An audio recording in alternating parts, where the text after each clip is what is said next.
各位係鄭瑞文同大家睇天氣，落咗成日雨，有冇覺得2月好少會係咁呢？咁天文台咧到夜晚11點為止錄得89.5毫米嘅雨量，已經係破咗2月單日最高嘅雨量紀錄啦。咁最大雨嘅時候咧係喺下晝，一條廣闊嘅雨雲帶咧喺下晝係經過咗本港，為我哋帶嚟雷雨㗎。一股溫暖潮濕嘅海洋氣流喺未來幾日就會影響廣東沿岸地區。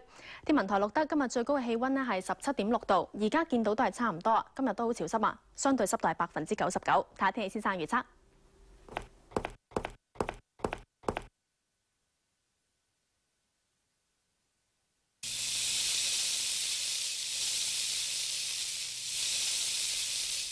預測係多雲，間中有雨同埋有薄霧，初時有幾陣狂風雷暴，氣溫咧係介乎喺17至到20度。風方面咧係吹和緩至清勁嘅偏東風，會漸轉吹東南風。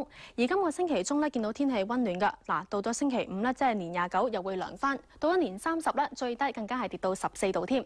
而空氣污染水平方面咧就係輕微至到偏高。跟住睇下其他城市嘅天氣。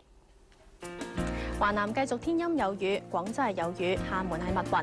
華中局部地區會有能見度低於500米嘅大霧，上海係多雲，北京有霧，最低零下5度，首爾有雪0至4度，而東京就係多雲。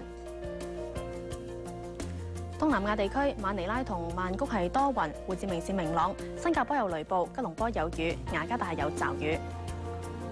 去到南半球墨爾本同埋布里斯班係多雲，悉尼係有驟雨。